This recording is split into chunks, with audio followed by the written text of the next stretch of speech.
Hello বন্ধুরা, সবাই কেমন আছো? আশা করি সবাই ভালো আছো আর আমি অনেক ভালো আছি। বন্দনা ব্লগের নতুন একটা ভিডিওতে সবাইকে জানাই স্বাগত। তোমরা হয়তো ভাবছো এই বর্ষাকালে আমি কেন গায়ে চাদর দিচ্ছি। অ্যাকচুয়ালি বন্ধুরা, এই ভিডিওটা কিন্তু শীতকালের। তো শীতকালের ভিডিও কেন আমি এখন বর্ষাকালে দিচ্ছি সেটাই তোমাদের সাথে শেয়ার করব।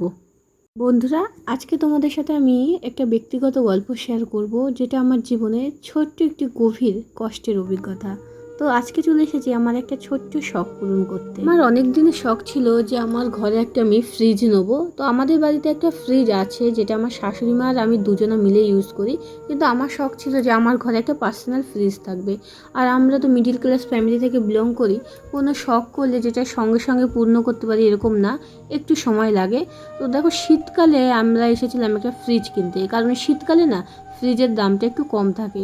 তো আমার হাজব্যান্ড বললো যে একবারই নেবো, বারবার নেবো না, একটু ভালো দেখে তুমি নাও।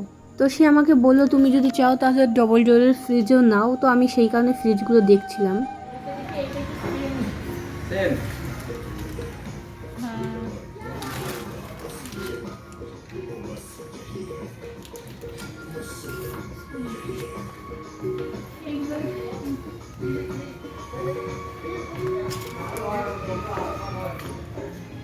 ছোট বেশি বড় আটকাও আটকাও ও টিভি ফ্রিজ কিরকম তাও দেখো কেন আছে তো আছে না টিভিতে চলছে ওটা ওটা এ বন্ধ টিভি ট্যাগ আছে ওখানে দেখতে হবে কত এটা কি করে না ওটা তো নেই দেখতে বলছে আর টিভি তোমার এখন দেখতে হবে না, এখন ফ্রিজ নিতে এসেছে।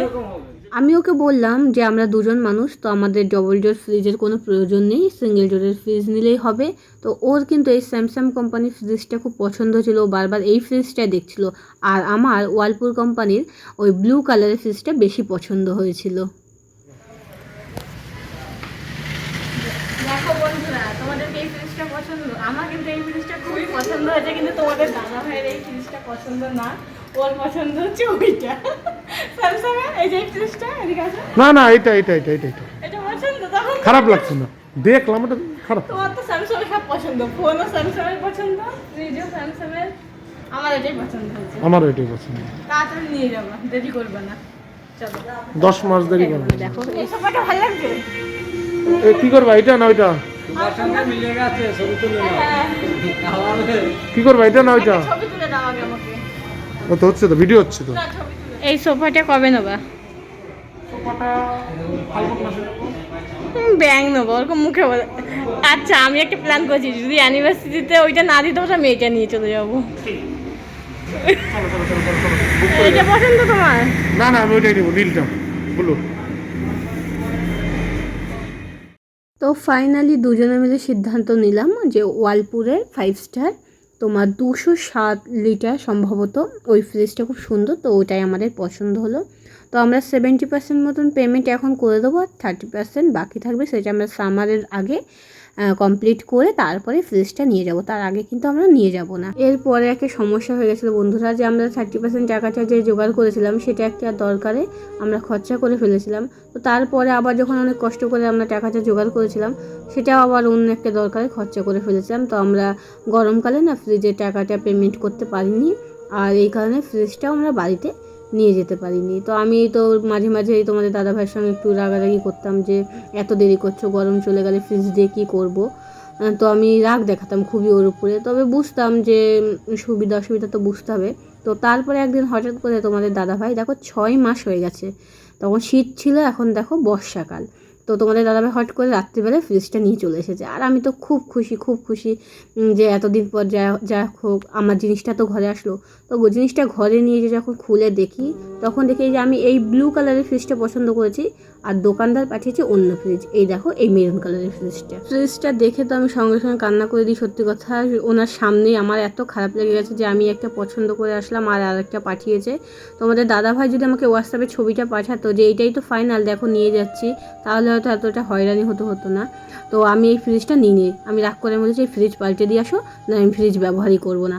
তো ঘরে ঢোকানোর পরে তারপরে কিন্তু আবার আমি দোকানে এই ফ্রিজটা আমি রিটার্ন পাঠিয়ে দিয়েছিলাম। পরের দিন সকাল থেকে আবার ব্লগটা শুরু করলাম। তো এই যে শ্রাবণ মাস, আর শ্রাবণ মাসে যে সোমবারই ভালোভাবে ঠাকুরকে পুজো দেবো তা না, আমি কিন্তু শ্রাবণ মাসের প্রত্যেকটা দিনই চেষ্টা করি মানে ভালোভাবেই পুজো দিতে, বিশেষ করে মহাদেবকে, কারণ আমি মহাদেবের খুব বড় একজন ভক্ত। আমি ভাবি জানি না আমি কতটা মহাদেবের ভক্ত, আমার মন থেকে মনে হয়। তো এরপরে রাত্রিবেলায় না মানে তোমাদের দাদাভাইয়ের সাথে ও একটু আমার উপর রাগ করেছে, অনেক কষ্ট করে ফ্রিজটা ঘরে ঢুকিয়েছে, আমি আবার ফেরত পাঠিয়ে দিয়েছি। ওর বক্তব্য হচ্ছে ফ্রিজ ঠান্ডা হবে, তো কালার দিয়ে কি হবে, তোমার তো মানে জলের বোতল বলো যাই রাখো, জিনিসটা ভালো থাকলেই হলো। তো আমি বলি তাহলে তো মানুষ সবাই এক রঙের ফ্রিজই নিত, তাহলে আলাদা আলাদা প্রিন্ট বা কালার তো হতো না, তাহলে এটা কি দরকার ছিল আলাদা ব্লু কালার পছন্দ করা, তো একটা নিয়ে আসলেই তো পারতে। তো এই নিয়ে একটু রাগারাগি আমাদের মধ্যে হয়। তো আমি ওকে বোঝাই যে দেখো আমি অনেক পছন্দ করেছি, অনেক কষ্টে একটু একটু করে টাকা জমিয়েছি এই ফ্রিজটা নেওয়ার জন্য, সেটা যদি মন মতো নাই হয়। এবার ও বললো ঠিক আছে সন্ধ্যাবেলায় তোমাকে নিয়ে যাব, নিয়ে তুমি পছন্দ মতো নিয়ে এসো। আর দোকানদার দেখো এই ব্লু কালারের ফ্রিজটা পাঠিয়েছে। তো আমি ওইটা দেখে আমি বললাম হ্যাঁ এটা আমার পছন্দ, এটাই আমি নেবো ফাইনাল। তো আমার হাজব্যান্ড বলছে না তুমি আনার পর বাড়িতে আবার বলবে এই প্রিন্টটা ঠিক নেই, এই কালারটা ঠিক নেই, আমি নেবো না, আবার ফেরত পাঠাবে, তার চেয়ে বরং তুমি চলো। তো আমি বললাম ঠিক আছে তাহলে সন্ধ্যাবেলায় যাব, যে দেখে আসবো। আর এদিকে দেখো সকালবেলা দেবাংশীর জন্য একটু ব্রেকফাস্ট বানিয়েছি। এটা তো সকালে তো আমি আর দেবাংশী ওই পরোটা দিয়ে খাওয়া হয়ে যাবে, পরোটা গোলা রুটি যা বলতে পারো, ভেজ পরোটা। তো একটা রেসিপি, ওইটা আমার একটা দিদিভাই আছে মমতা দিদিভাই, তার আমি ব্লগ ভিডিওতে দেখেছিলাম, তারপরে আমি ওর মধ্যে একটু নতুনত্ব কয়েকটা জিনিস অ্যাড করে আমার মন মতন করে বানিয়েছিলাম। দেবাংশী খুব ভালো মানে খেয়েছিল জিনিসটা সস দিয়ে। তো এরপরে আজকে ভাতে না আমি ডাল সেদ্ধ দিয়েছিলাম আর ডিম সেদ্ধ দিয়েছিলাম দুখানা, দেবাংশীকে ডিম সেদ্ধ খাওয়াই, তো ও আজকে খায়নি। আর ডিমটা না পুরো ভেঙে গেছে, দুখানা ডিমই। তো আমি বললাম কি থাক ভেঙে গেছে কী করা যাবে, সব দিন তো পারফেক্ট হয় না। তো আমি ভাবলাম একটু ডিম ভাপা করি। তো দেবাংশীর বাবাকে সকালে আজকে ওই ডাল সেদ্ধ আর ডিম ভাপা দিয়ে খেতে দিয়েছিলাম। তো সম্পূর্ণটা ভিডিও করা হয়নি, এই পর্যন্তই করেছিলাম। তো এই ফার্স্ট টাইম আমি ডিম ভাপা করেছি, এর আগে আমি কড়াইয়ে মানে ডিম পোস্ত করেছি, ভাপা করা হয়নি। যাই হোক খেতে কিন্তু ভালোই হয়েছিল, আমি অল্প একটু খেয়েছিলাম। আর আজকে ইলিশ মাছ এনেছে, শুধুমাত্র ওই বেগুন দিয়ে আর আলু দিয়ে হালকা একটু সর্ষে বাটা দিয়ে ইলিশ মাছটা পাতলা করে ঝোল করেছি। আর ওই যে ডাল সেদ্ধ ছিল, ডিম ভাপা, আজকে আর কিছু রান্না করিনি। তো এরপর সন্ধ্যাবেলায় যাব আবার দোকানে ফ্রিজ দেখতে। সন্ধ্যাবেলায় যখন আমি দোকানে আসলাম ফ্রিজটা দেখতে, তো দেখলাম ফ্রিজটা ওরা প্যাক করে রেখেছে, মানে আমি দেখে বললেই আমাদের বাড়িতে পাঠিয়ে দেবে। তো ফ্রিজটা যখন ওপেন করলো দেখে আমার মনটা এত খারাপ হয়ে গেছে, তখন আমি মনে মনে ঠিক করে নিলাম যে আমার আর মন মতন ফ্রিজ পাওয়া হবে না। কারণ দোকানদার আমাকে ছবি দেখেছে একটা আর প্যাক করে রেখেছে আর একটা, দোকানদার দেখিয়েছে আমাকে এই ব্লু ফ্রিজটা আর প্যাক করে রেখেছে দেখো এই ব্লু ফ্রিজটা। সত্যি তখন আমার এত খারাপ লাগছিলো, আমি তোমাদের বলে বোঝাতে পারবো না যে একটা ফ্রিজ কিনতে যে এত সমস্যা হবে ভাবতেই পারিনি কখনো। কি হয়েছে? হ্যাঁ এটা পছন্দ, হ্যাঁ পছন্দ, আসো। তখন আমার মনে হচ্ছিল আমার জীবনে হয়তো সব ঠিকঠাক হয় না, কিন্তু আবার ভাবলাম মন দিয়ে চাইলে সেটা কিন্তু বিফলেও যায় না। আমি শেষমেশ সেই মেরুন ফ্রিজটাই নিয়েছিলাম। আর আজকে আমি খুব খুশি, কারণ আমার শখের জিনিসটা আমি বাড়িতে আনতে পেরেছি, তবে সেই কালারটা যেমনই হোক না কেন।